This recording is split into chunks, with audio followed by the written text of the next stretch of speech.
All right, everybody, welcome to week 7 of our 8 week long webinar series designed to prepare you for life as an international student in the US. It's kind of hard to say, it's kind of hard to believe that we're already on week 7, our penultimate week. It's been so many webinars, so many people, so many conversations, and I truly hope that you found value so far. Um, just to introduce myself, my name is Ansh Mundra. I've been responsible for putting this webinar series together and responsible for growth at Rome.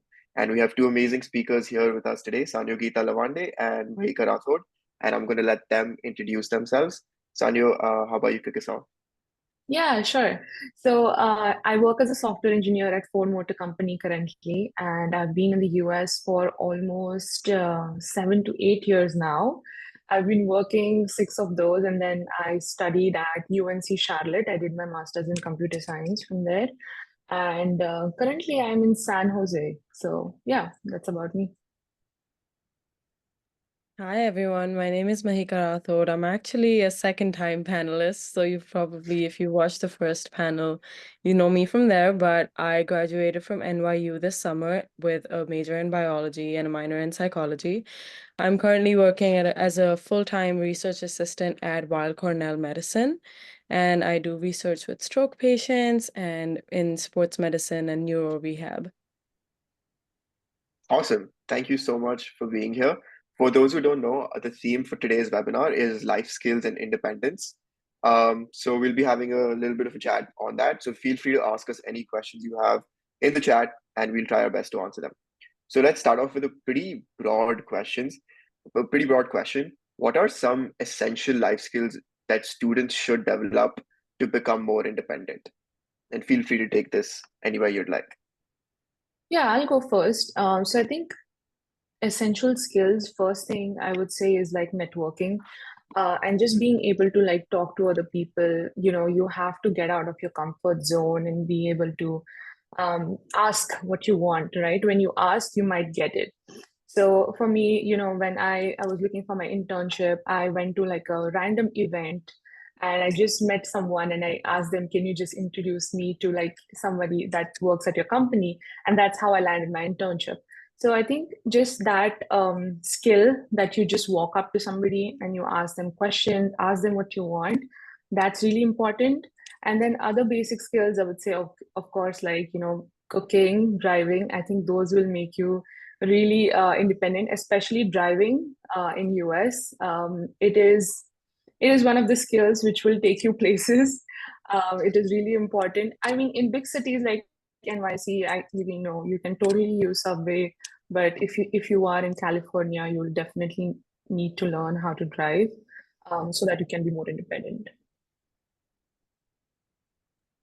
Yeah, I think Sanyogeeta really encompassed most of everything that we need to actually have for us to be independent, because if you know how to cook, if you know how to clean for yourself, if you know how to even ask for help sometimes when you don't know certain things, that's really important.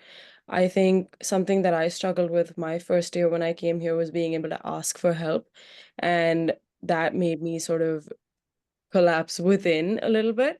And so trying to get out of your shell to be able to ask people that you don't know for help can, first of all, get you to become friends with more people.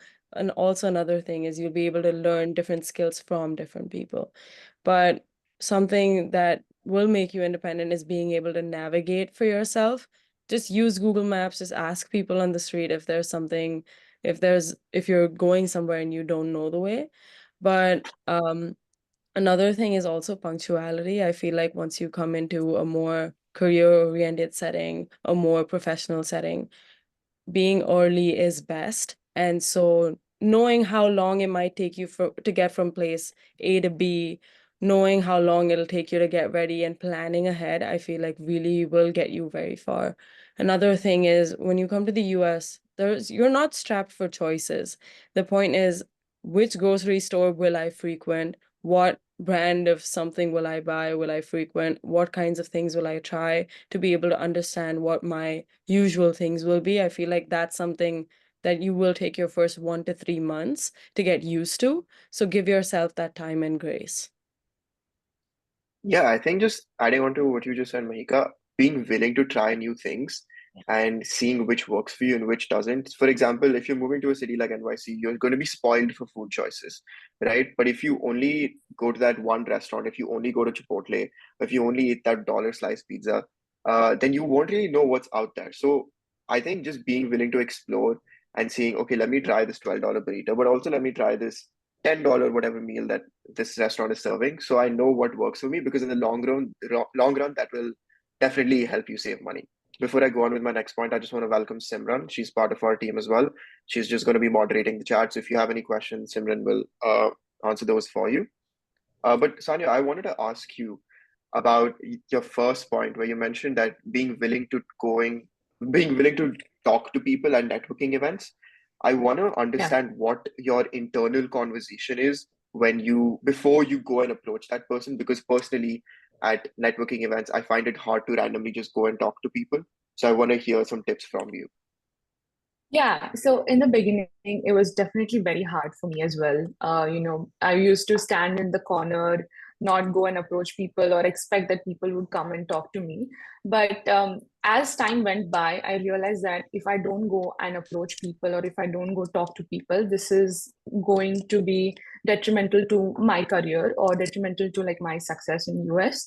So when I started realizing that, then I started becoming more free, and I started the first thing that maybe comes to my mind is, okay, I need a particular ask from this person, like maybe introduce me to like your company, or what are you working where you working at, and are there any opportunities in your company and things like that. So just knowing the like maybe doing like a research who is going to be at that event. For example, like if it's like a meetup where like somebody speaking at, so doing like a research about them, and then figuring like coming up with like one or two really good questions, that kind of helps. And if you are in generally just networking with people at an event, I guess just going and saying hi, first thing, and just asking them what they are doing, what they're currently doing, or what company do they work at, and things like that. Those go a long way. And I would say, as a student, even networking with your seniors. Suppose you just went to a party, right? Just and don't go with the mindset that they will help you with something. Like it shouldn't be transactional, but just to like increase your horizon, right? Like just go talk to them and just like be friendly with everyone. I think that's what my learning was from this journey of like networking with people. Like I saw it very transactional. Like, okay, I should talk to this person because they'll help me, right? But after a point, you start to realize that one person who you don't think might help you now might help you like 10 years down the line. So you just make um, like relationships. You can build relationships by just talking to someone, and it doesn't have to be sometimes it can be like really good questions that maybe you have researched and you've asked. But if it's just somebody like a senior at a party or something like that, or even like just a meetup in a college, in your university, you can just approach them, say hi, what are you working on, what are the subjects that you're studying, and things like that. So I think that also will open a lot of doors. Yeah. Yeah, and I think adding on to that, I think what you mentioned right now is a lot of vertical networking, but I think Okay. horizontal networking is also very important. And what I mean by horizontal networking is just like talking to people your age, talking to people in your class, in your school year, right? I met this Yeah. guy once when I was a student at NYU, and he said that his goal is to talk to one new person every single day. And when I heard that, I was like, I don't know how you're extroverted. I don't know how you do that, because I'm an introvert.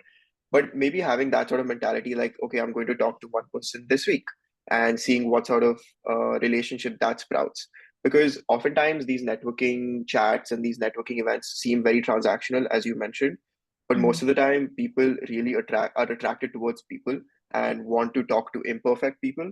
So I would say there's no need to be perfect, especially when you're so young. Nobody's ever going to be perfect.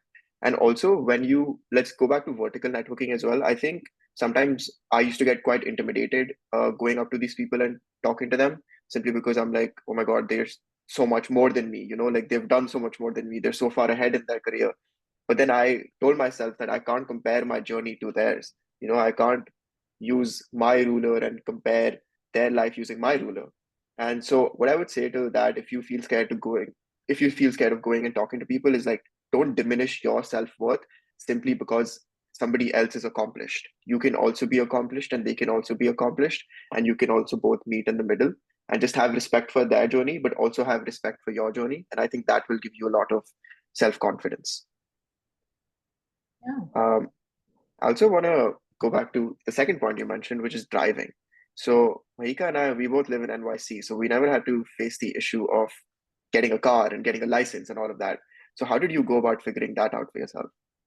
Yeah, so what helped me in this case was like, I made some friends, seniors who were friends. So I was in UNC Charlotte. That is a town which does not have a lot of connectivity like NYC.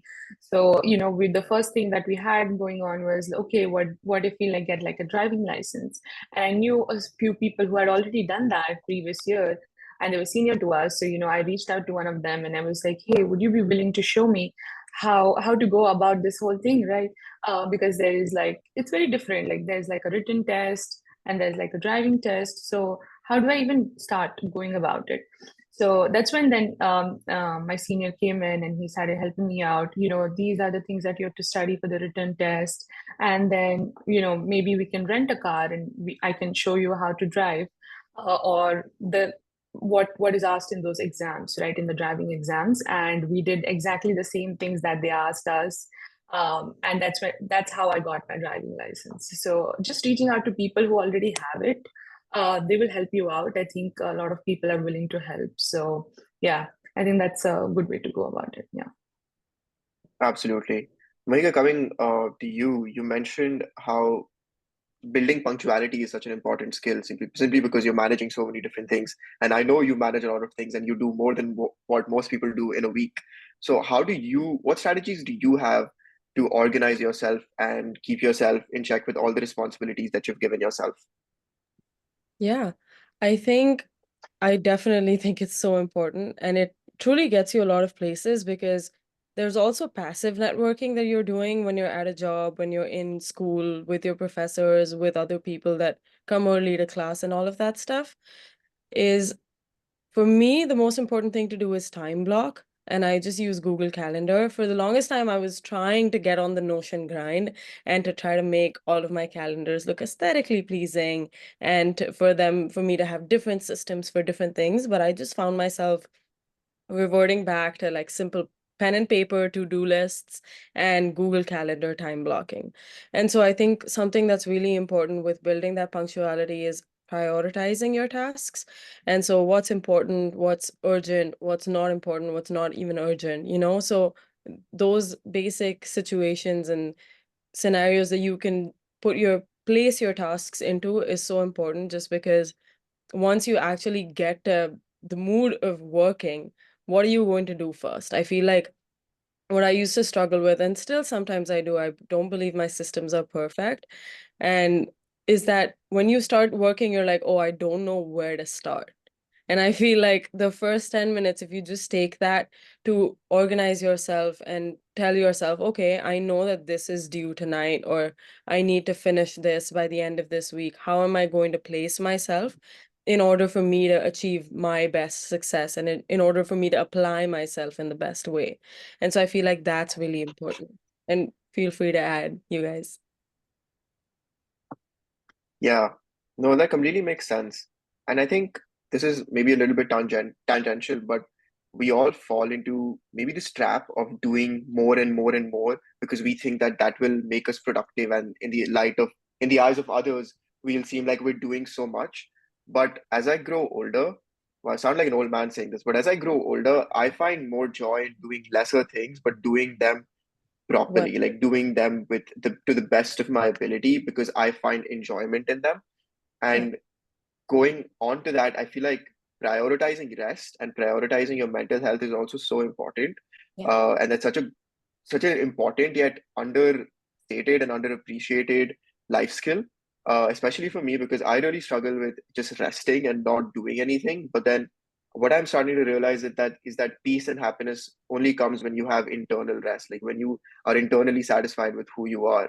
So starting to cultivate that for yourself at an early age, I think will only pay you dividends going forward, and not it'll force you not to like get sucked into the whole hustle culture mindset that a lot of us end up having. Yeah, But yeah, I and think those were. Mhm. I think going off of your point, which is so important, is that college is so different from school. You're not just juggling with your academics, and of course, the rest of it, your parents, your caregivers are all taking care of it. When you come to college, you have to do everything on your own. Rightfully so. I love having that independence, and I love that I get to do all of these things for myself. But I also know that I am one human doing every single task for myself. And so it really, really helps when you prioritize rest and actually rest within that time. Because one thing is that if you're stressing while resting, you're not resting. And so you're doing that wrong then. So you might as well just kick your shoes off and actually rest for some time so that you will be productive for your following tasks. I just wanted to put that out there. Absolutely. Let's address a few questions in the chat. Arvind asks, any go-to meals for cooking and share some cooking resources. So I can share a meal that I cooked a lot is just cook. I got a rice cooker, $30 from Target. Great investment, guys. Get a rice cooker if you have a kitchen. Half a cup of rice. I would chop up some chicken breast if you're non-vegetarian. If you're a vegetarian, maybe do tofu or like paneer or something. Chop up some chicken breast, season it, get some onions and like chop that up. Maybe get some bell peppers or capsicums as we call it. Chop that up, saute it, cook the chicken up, mix all of it together, put some Greek yogurt in there, mix the rice as well, and put some sauce and like some sort of like hot sauce or something. And you have like easy 4 meals if you cook like 2 cups of rice and you eat half a cup of rice per meal. That's what I did for a very long time. It's kind of bland, I can't even lie, but you can spice it up. Chicken rice is like the easiest thing to meal prep. What about you guys? Any meal suggestions? Yeah, I think I used to make like this chicken curries, like different types, just like chop onions, chop tomatoes, and put it in a pressure cooker. I think it just like, gets ready in like 10 minutes. Yep. And put all the spices that you want in it, and maybe like, make it, like a curry or just like, and eat it with anything. Like, you get those frozen chapatis from the Indian store, if you prefer that, or you can just eat it with rice. But yeah, pressure cooker is lifesaver. Yeah. Yeah. I think you guys have given meal ideas. I would say before you come here, learn how to cook a few of your favorite meals. Because the day when you're feeling low, I know that I revert back to my dal chawal. And so Yeah. that I can, just so that I have those specific comfort foods that I know how to make for myself really helps me feel less homesick because I'm like, oh yeah, my mom used to make this, my grandmom used to make this. I feel like really having that. And so if you don't have those skills to be able to make that, you're going to feel worse about it a little bit. But another thing is I feel like especially cities like New York and everything, you have a lot of restaurants that have this kind of food. So you're still okay in that regard. But in terms of really cooking, my first year, I had a meal plan that I didn't like that much, but I used to get whatever food there was, get it back home, and I had a kitchen, so I'd just make it better. And so if I got grilled chicken, I would come back and make grilled chicken and noodles or chicken and rice. Just use that plain bland food to make spicier food of my own. And so you just have to learn how to do those basic things before you come here so that when you're here, you're able to apply those skills really well. And I really want to I, stress go on, I just Sanya, wanted go to, on. yeah, I just wanted to add another thing. Like when I was just thinking about when I was in university, we used to get a lot of free pizza. So if you are not opposed to eating pizza, I would say just like be at the lookout of like these events and all happening, and they just provide a lot of free pizza. And if you're okay, being a little unhealthy in those areas, I think yeah, you can definitely even go for that. I think a surefire way to light up light bulbs in a student's brain is by saying free pizza or free food. And your university is probably going to host a lot of events where they'll give out free food, or like clubs at your universities do that a lot. So be on the lookout for those and go and grab a meal, and that will save you money because that's what I used to do. Like a Yeah. free meal to me is like heaven. And maybe that will change in the future. But right now, that's the way. Oh yeah, I wanted to talk about meal prepping. So meal prepping is a skill that I've learned over the course of my 4 year stay in the United States, and it's helped me so much. And the reason for that is once you get your own apartment, right? Once you're not on a meal plan sponsored by your university, a few things happen. What happens is that you're pretty much almost always thinking of your next meal, or you're eating your next meal. Like that's what your life becomes as an adult, right? So to mitigate that, to mitigate the time and energy to spend on cooking your meals, I would suggest meal prepping. So the way I went about doing that is I followed a few creators on Instagram and YouTube who would meal prep specifically for like college students. So I would just recommend doing a quick Google search, like meal prepping for college students, meal prepping for this and that, and you'll find so many things. And I think really taking the time to sit and watch those videos and learning from those people will really help you out a lot. So you really look into meal prepping. It'll save you not only time and energy, but also a lot of money. Okay, let's go to our next question. Meghna asks, do you have any podcast and book suggestions for networking? Mhm. I personally don't. Um, I would say like a book that I'm reading right now is The Almanac of Naval Ravikant. And that in general is a great self-help book when it comes to like money, productivity, happiness, your business, and everything like that. So The Almanac of Naval Ravikant is something I would highly recommend everybody read. But it's specifically for podcasts and for like networking, I'm not too sure. Sanya, do you have any suggestions? So, the way I get all my networking resources is by following a lot of creators on Instagram and on YouTube. So I think that there's a lot of recruiters who make content on Instagram. So I would just say like following them. Yeah, that's the extent to my knowledge. I don't know any podcasts, but yeah, just following those creators. Mega, do you have any idea?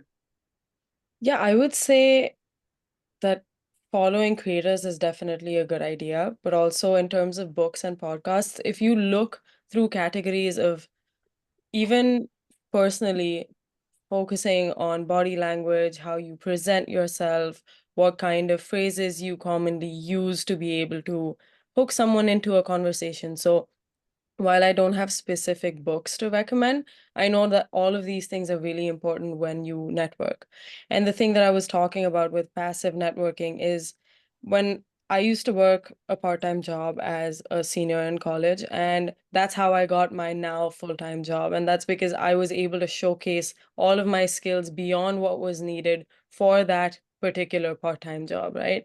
And when I was working part-time, I was working as a scribe. So I used to take notes for doctors, and that was like a normal, like pre-health sort of job that a lot of students do.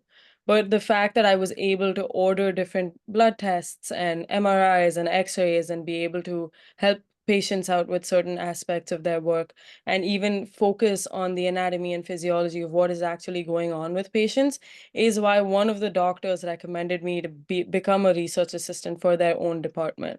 And so you show up as you are every single day, and you do not have to be perfect. You just have to put in the effort and apply yourself within the ambitions that you have to be able to show people the skills that you have. And so it's so important not to focus on each and every word that a book tells you or a podcast tells you. Take everything with a grain of salt and make it your own. And that's why it's so important to be able to have that kind of body language, to be able to phrase your words correctly, to reduce the ums and the ahs in your sentences, just to portray yourself as a confident person. And if you find books along those categories, make the most of it and try to read them. Take in what you can in that moment, in that season of your life, and let the rest be applicable for the years to come. For sure. You mentioned body language, and I want to get into that because I think that's really interesting. But before that, somebody asks, what are some life skills required to secure an on-campus job as an undergraduate student? I would say one of the main life skills that you need to have is communication skills. And when I say communication, communication is always a two-sided coin. It's listening and obviously speaking. And I would also argue that listening is sometimes more important than speaking. um, so really learn how to speak. Like Mahika said, don't be like me. Don't do the O's and arms in your speech, and carry yourself in a way that makes you look very presentable. Because once you get that interview, it's completely on you whether you get the job or not. Before, yes, it's luck. Like sometimes your resume might not be seen, this and that, whatever. But once you get the interview, if you don't get the job, it's probably on you. So and so I would say like communication is definitely one of the most important things you should develop. Yeah, and I feel like with on-campus jobs, that's sort of a trial run, right? If you are able to compose yourself in an interview for your on-campus job, you know where you lack or what your strengths are, even with interviewing, which is such a crucial process, even throughout job applications and other networking events and everything. I think the important thing when Ansh mentions listening is that you're listening intently. You're listening with the intention to be able to actually point out two or three facts that the other person has mentioned and reply to those specifically. That makes the other person feel seen and heard. And I feel like just as humans generally, we like that. And when an interviewer likes you, you get the job. That's basically what it is, right? And so, even in terms of body language, which was what your question was, I feel like this is applicable here too, is that the way that you are opening yourself up physically to the other person. I understand that when you're on a Zoom call, that might be a little bit difficult, but dress the part that you want to get. I feel like generally with interviewing and with on-campus jobs, putting yourself out there is so important. There's so many Google Forms circulating for different job applications. There's, for instance, NYU had Handshake for a lot of job opportunities. Go ahead and apply. The worst that's going to happen is they're going to say no, and then your life goes on the same way that it's going on. The point is to be able to get your foot in the door and to get that interview and then talk to them with all of your intent, listen to what the position wants from you, and to cater yourself and apply yourself into that position. So be very specific when you're answering questions. For instance, I was a college leader, so I think the thing that I spoke about as a college leader in my second year was the fact that my freshman year was online. And so I made myself aware of all of the resources that I need to be able to help other students that are incoming freshmen, right? And so you have to just mold yourself in a way that you're able to fit that position and also make it your own. Yeah, I think one point that I wanted to like add to this, like you said about, when you apply to a job, you can get rejected, right? But I think when you come to the US, this it becomes a part of your life, like getting rejected. More Yeah, often than not, you will probably get rejected, but you only need one job. You need that one yes, right? So I would say, just get used to that feeling. Like it is fine, this one didn't work out, but the next thing might work out for you. So yeah, I think just being okay with getting rejected and not taking it too personally, because there's so many factors that come into play when you're applying to a job. Like maybe the resume, like Ansh said, the resume just like God didn't they didn't see it, or somebody else probably had some skills. So yeah, just I think being open to that is important. absolutely. I think one mental frame that I employ these days is that instead of counting my successes, I count my failures, because that means that I'm constantly trying. And I think if we all started to do that, we'll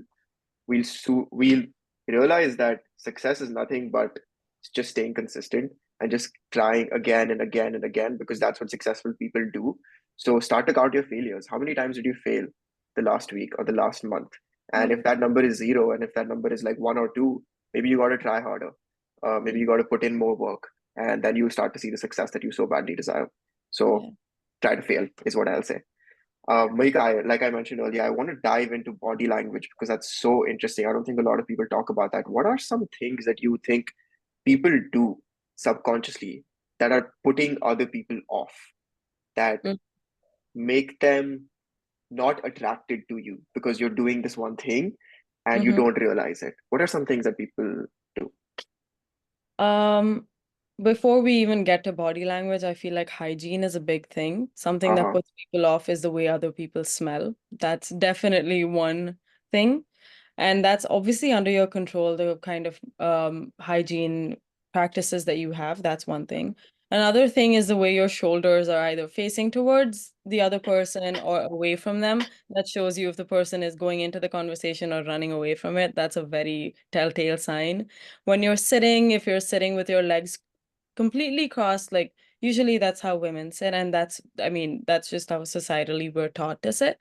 That's okay, but like I feel like when you're the way that you sit, like what we call manspreading when you're having a formal conversation.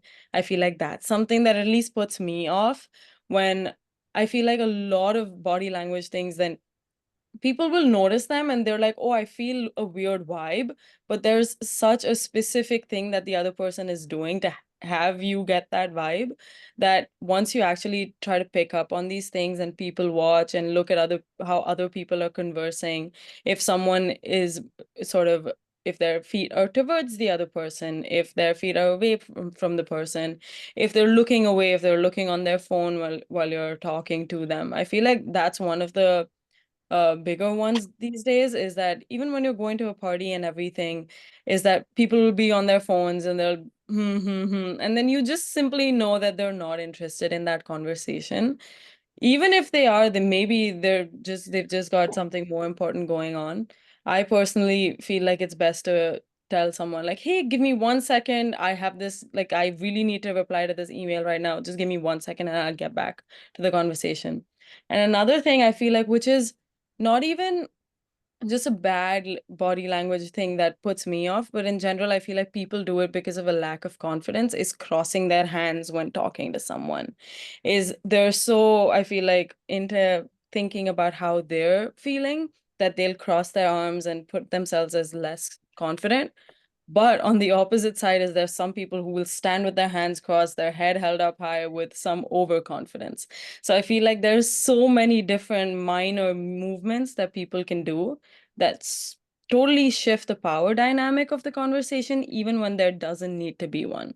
And so for us as students, even, we need to be very careful about how we're presenting ourselves to professors, to recruiters, and all of that stuff, right?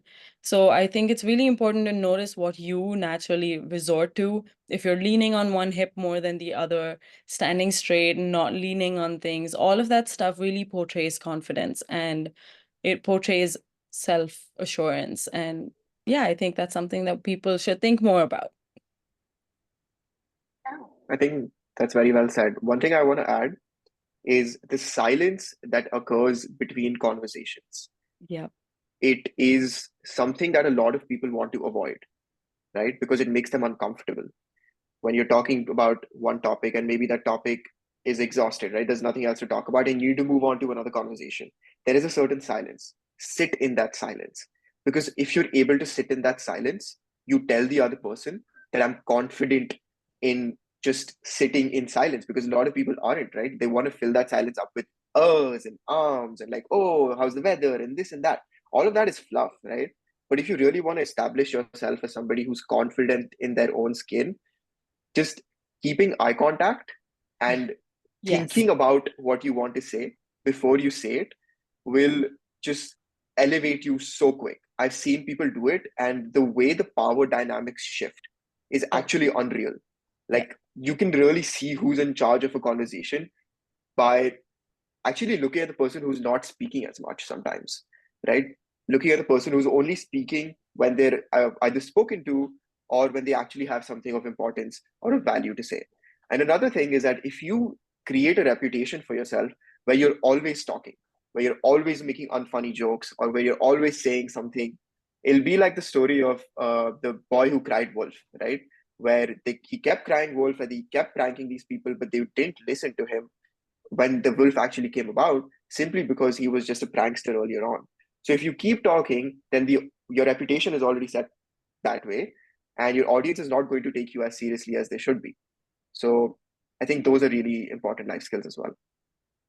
Yeah, I think listening is such a great skill to have, especially when you are talking to somebody who is like, maybe you ask them a question, let them finish what they're talking about or let them share their experience. I see a lot of people, they ask question simply for the sake of asking it, rather than, understanding the response. So when you are listening to that response like intently, then you are also able to ask more questions based on that and also understand what exactly that person wants to say. So I think listening is a very important skill. Yeah. Yeah. I And I think think go ahead. when we're in a conversation, we're so focused on thinking, oh my God, what do I need to say to this person to impress them? Oh my God, should I say this or should I say that? And in that whole thinking, you stop listening to what the other person is saying. You're just like, I don't know what you said. I'm just going to say what I want to say. But if you actually sit and listen to them, like, okay, like let me place myself in their shoes. Let me place myself in Mahika or Sanyo's shoes. Like, what did they experience, right? And you start to develop a sense of empathy as well, because you're like, man, this is just another human being. They're just going through all of these things. There's no need to judge them. There's no need to do any of that. You're like, okay, they experience this. Let me see what I can say to further this discussion. Let me see what I can say to get to know them more. And once you start to get to know them more, I think that's when you actually develop relationships. Pretty Yeah. obvious. But I think intentionally listening is so important. Mahika, Yeah. what did you have to say? Sorry, I was just talking about how this really applies to professors and recruiters even. I think the main thing that I did with professors was ask them about their research. People love to talk about themselves, and if you listen with intention, you will be able to build really strong relationships with professors. I know that I was able to get a lot of letters of recommendations, even professors asking me if I wanted a letter of recommendation, just because you have that kind of relationship with a professor where you've asked them questions, where you've actually taken the time to listen to their answers and followed up the next week. Oh, you mentioned that your research was going to do this week. How's that going? I think following up and following through is so important also. And of course, like eye contact, the way you go into a class and you shake hands with the professor, or the way you go into a networking event, shake hands with someone, introducing yourself. I feel like you should have that down pat, how to introduce myself. What am I going to say when I'm going to this event, when I'm introducing myself? I feel like that really breaks that ice for you to be able to go in there and talk to people. First step is introducing yourself. Second step is listening to them and then asking follow-up questions. That's your whole conversation right there. And so I think these things are so important, even with coming back to the fact that it's an on-campus job. A lot of professors give out on-campus job. A lot of administrators give out on-campus jobs. The thing is, when you're in orientation week, these leadership opportunities will be advertised to you. I know that I did that when I was a second year student. I was advertising leadership opportunities to first year students. And only the ones that followed up with me on those were the ones that actually got them. So if someone mentions something that interests you, write it down somewhere so you don't forget. Write it down in a place that you think you will go and frequent to be able to actually remember. So I feel like it's so important to make the most of the opportunities that you're given. I also want to bring up something that I've noticed after COVID or before COVID. I don't know what happened. People forgot how to do handshakes, including myself. Right? I was thinking of this handshake I had with this other person. I was like, that was such a weak handshake. Why would anybody who got their hand shaken like that give a job to somebody who doesn't know how to shake their hands? Like, I'm being so for real. Like, if especially if you're going to an in-person interview, shaking, like, the first impression is so important. So if you give a good strong handshake, you look the other person in the eye, you look the other person in the eye and you go like, hi, how are you? Thank you so much for this opportunity. That immediately, like, gives you so much more confidence, and also gives the other person confidence that, okay, I'm actually spending my time properly by talking to this person, because that is also so important. Because if they think like, oh my God, I could be doing this other thing instead of talking to this other person, you're already lost the interview, you already lost the conversation, right? So learn how to give a handshake. uh Clean your hands, don't make them sweaty, obviously, and give a firm handshake, and I think that will really go a long way. Yeah. But also be open. Like some people don't like to be touched, because just Yeah. when COVID was dying down a little bit, I used to go in for handshakes, but some people are still like, I prefer not to touch hands. So just respect their choice and don't take it personally. Like it's just like maybe some people are more germaphobes maybe. So yeah, just don't take it personally. No, Absolutely. And I totally think it's so agree. important to be able to get over that and still continue a conversation, right? Yeah, Yeah. Absolutely. it's And I just think a some preference. cultures also they don't like promote shaking hands. But I feel like in America, I think it's a pretty big thing. Yeah. Yeah. Um, let's also talk a little bit about managing finances and budgeting. Obviously, Sanyo, like you're way further ahead in terms of your career and in terms of your journey. So, want to hear from you, like what's helped you uh, stay on top of your budgeting, investing, and all of that. Yeah, so I'll talk about like when I was a student in university. So I had this loan, right? I took a student loan, and that's how I came to US. And there was always like this thing going on. Oh, I don't want to spend a lot so that the loan doesn't pile up. So I took up on-campus job so that I can improve my finances. At least in the first 1 or 2 semesters, I had this on-campus job. But when I started working, I felt like I could have avoided doing that on-campus job. So I'm going to suggest, I guess, a different take on finances is basically, because I used to wake up at 5:30 a.m. for my on-campus job. It was at a diner and things like that. So I felt like, I would have spent that time into some other things, like maybe in studying or preparing for interviews, and I think that would have been a better use of my time. So I see money as time, right? If you think that the time that you are spending here is like is more than like the financial benefit that you're going to get from it, I would say just skip it. Like, I'm not saying don't do on campus jobs. Like for me, after I graduated, it's just felt like maybe, that $500 or whatever I was getting per month or per week or whatever wasn't as important. I could have just like, breezed through it even without having to do that on campus job. Other thing that I would suggest is like, maybe just focusing on prioritizing what you want to spend on. I see a lot of students when they come to US, there's like the Black Friday sales, and everybody's like, oh, this is such a good deal, I want to spend on it. I would say, like, now that I'm here for like 6 to 7 years, I feel like those Black Friday deals are not worth it. So don't, if you don't need something, just because there is a deal, don't spend on it. I think that's something I follow a lot. Only if I need something, then I have it. Other thing, after maybe like, once you start earning and now you start thinking about investing, there's like small things that you could do, like, maybe pay off your debts first. If you have like a student loan like me, the first thing I did was like pay off my debt because the interest rates were too high for me. So, and that was like in India, back in India. So the interest rates are high in India. So, what you can do is get a loan in US because maybe the rates are lower, and then pay off, whatever is there in India.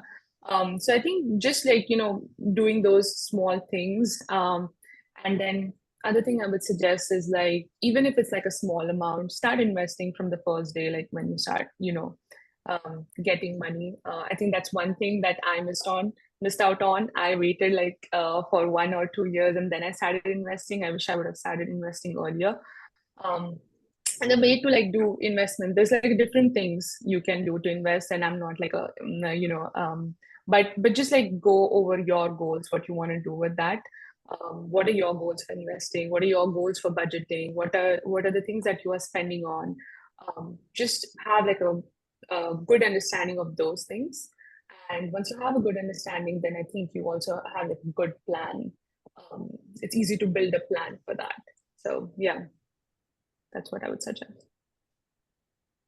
Yeah, I think Um, you really made that sound really organized. I feel like throughout your journey, how you went through budgeting and planning and finances. I feel like for me, when I was in an NYU, I was lucky enough to be on scholarship, and I was on a 75% scholarship, and the rest of it, my parents were paying. So that was a really big burden off of my shoulders, was that I had a meal plan. I was already in university, and because of that, the gym was already paid for.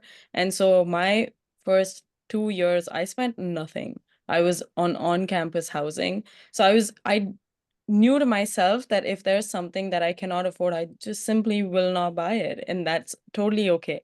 Even though I was working an on-campus job, if I ever needed groceries and all of that stuff, that's when I would spend that on the subway, and maybe other experiences that I feel like I would have not had. or that I needed in that moment. But being very true to yourself and understanding, do I really need this object right now, or can I wait some time? Another thing is, I was living on on-campus housing. I didn't have the space to carry it around. I knew that I was moving out of that place in another 4 months. So there's no point in me lugging that around to my next place and to my next place. And I feel like that changed, especially when I moved off campus, which is when I had to buy furniture, or I didn't buy furniture. I bought all of my stuff off of Facebook Marketplace. And so it was significantly cheaper. I went and picked up my own stuff and I brought it back home on the subway. And so it just felt much better that a table that I would have spent $70 on, I got it for $20. So I think finding those outlets and finding those little hacks for yourself, that really helps you cut down your finances. Also, understanding what things as you move off campus are no-brainers expenditures for you, right? Like, I want to go to the gym, I will spend on that. So that is definitely something that's parked aside. Then you know that you will take the subway, or transportation costs are this much. So you need to have that. If you have a car, how are you planning to get that? Is it secondhand? Are you buying a new one? Are you renting a car? What's the situation with that? Do you have any travel expenses that are coming up? And so I feel like once you're organized with knowing the kind of, and being very honest with yourself, if you know that you are a spender and you know that you are gonna go shopping and stuff, budget that aside too. And then really be honest with yourself when you're allocating your resources in, do I really need that, or can I wait another month? And I feel like a lot of things, when I ask myself, do I really need that, I end up forgetting about them. And that just means I didn't really need that.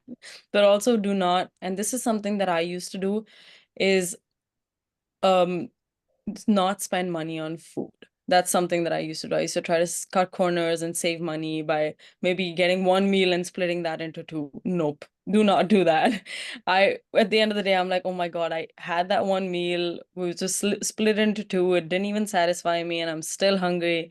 I should have just spent the money and, allocated more resources to that. So that's one thing. Don't skimp out on money for food. I think one of the best ways to save money is by getting credit cards. Yeah. And that's because you get so much cash back and so many points. In fact, I'm on my seventh credit card now, and I'm only 22 years old. So, like, if you start early, you can start building your credit from so early on. I was able to book a flight to India like last week for completely free. It was unreal to me, and I've gotten so much money in cash back. So, really, really understand how the credit game is played, and it's not that hard to understand. I promise you, money is not a scary thing. And if you are somebody who wants to build wealth, which I think a lot of people do, then you can't secretly despise it, because a lot of people do that. They secretly despise money because they don't understand it. And it's not that hard to understand, provided you put in the effort. So I highly recommend you look into what the best credit cards are. We've This is like a subtle plug, but like Rome has partnered with a mobile banking solution for international students, or a company called Adro, and they help you get a credit card without a social security number in the United States. So basically, you can start build your credit from day one. So look into such companies, right? And then look into how you can get better credit cards. So credit cards, I think, is such a big life hack. And I kind of wish, like, I started pretty early, I would say, but I kind of wish I started even earlier. And I also want to talk a little bit about investing. I'm very passionate about investing in the stock market. I started investing in February of 2022 at the age of 19, and I was able to graduate from college with a portfolio of more than 5 figures. And that's simply because continuously put in money every single week. Having said that, I'm very privileged. I did not have any student debt, and my parents supported my undergrad college experience. So, but I still think that everybody can save some money if they're making money and invest that, even if that's as less as $20 a week. That money, once it starts compounding over 2, 5, 10 years, can really give you significant returns, especially if you make the right bets. So really look into credit cards and really look into investing. And I think one thing that I had to shift my mindset from was that the money sitting in your savings account is not going to do anything, or the money that's cash that's sitting in your room is not going to increase in any way, shape, or form. It's going to stay where it is.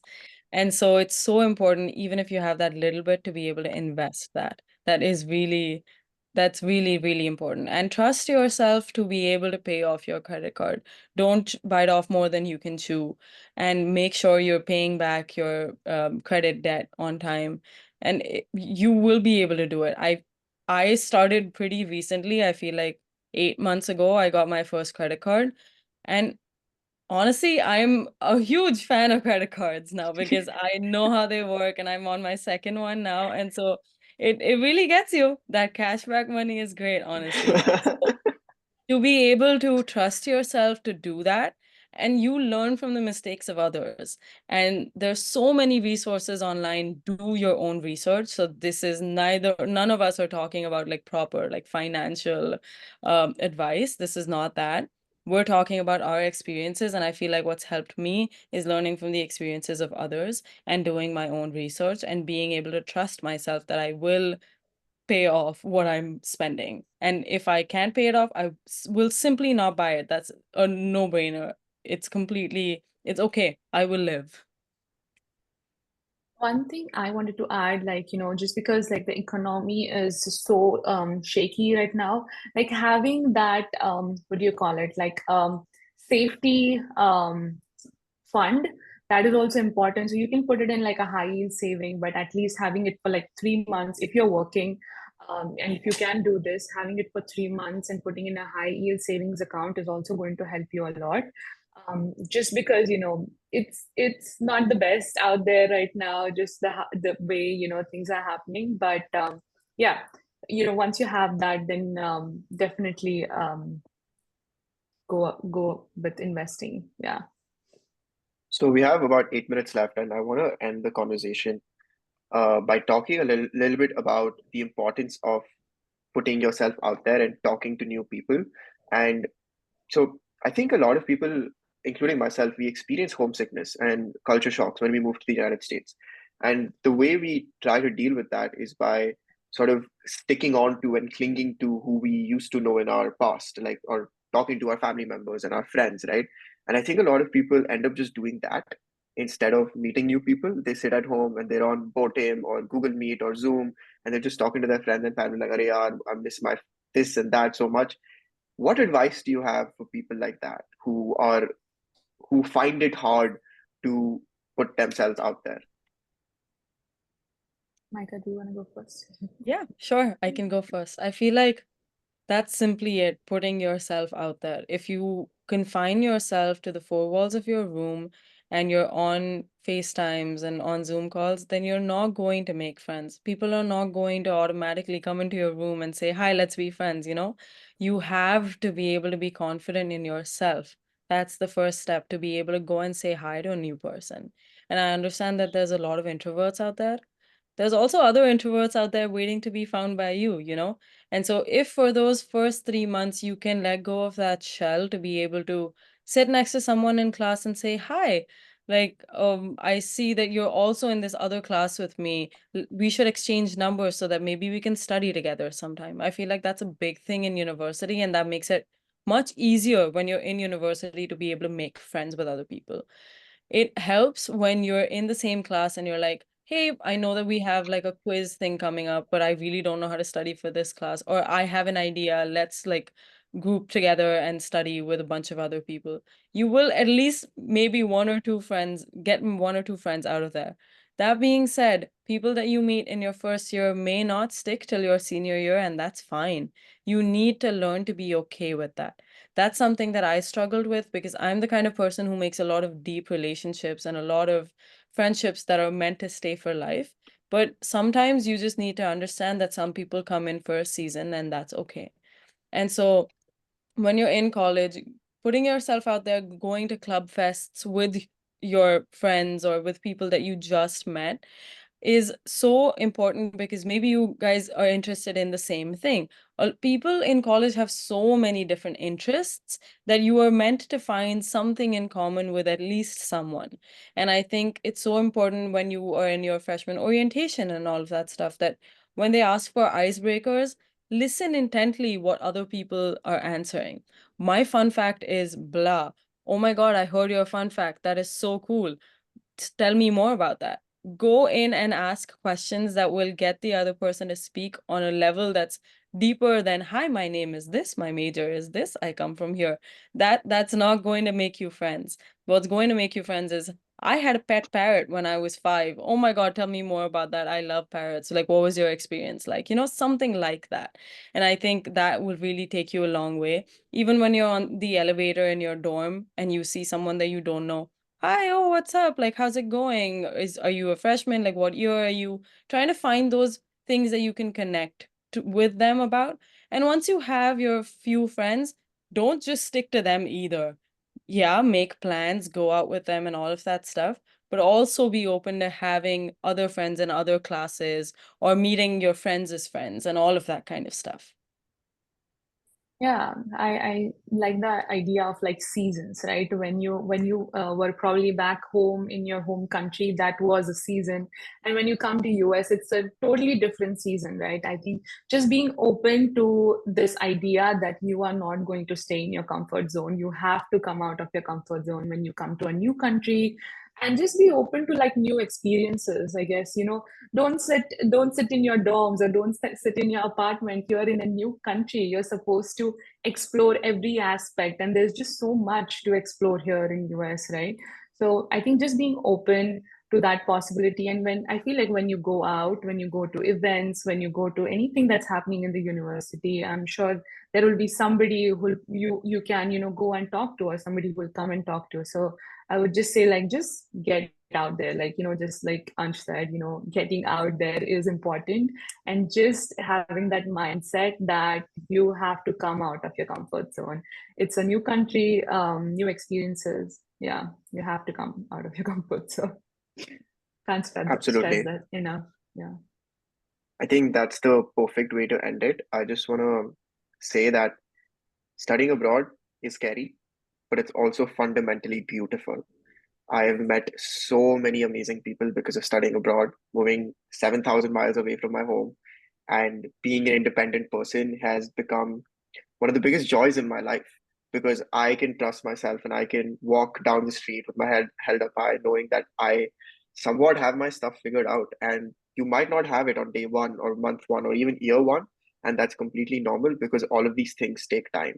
But your failures and your trials and tribulations will shape the person who you are today and will only define your character and make you stronger. So tell yourself that you get to study abroad, that you get to be maybe the first person in your family to move away from your home country and move to this other foreign land where you get to do all these amazing things, because then life becomes easier and also becomes more enjoyable. So have that mindset, and I think the world is yours to take. Thank you so much, Sanyo. Thank you so much, Mahika. I think this was a great conversation. Our audience, I really sincerely hope you found this useful. If you want to look at any of our previous webinars, we have 6 more webinars. They're all on our YouTube channel, and you can go watch them and ask us any questions in the comment sections. I think this was a great session. Thank you once again, Sanyo. Thank you, Mahika, and thank you to our audience. I'm going to end the recording now. Thank you so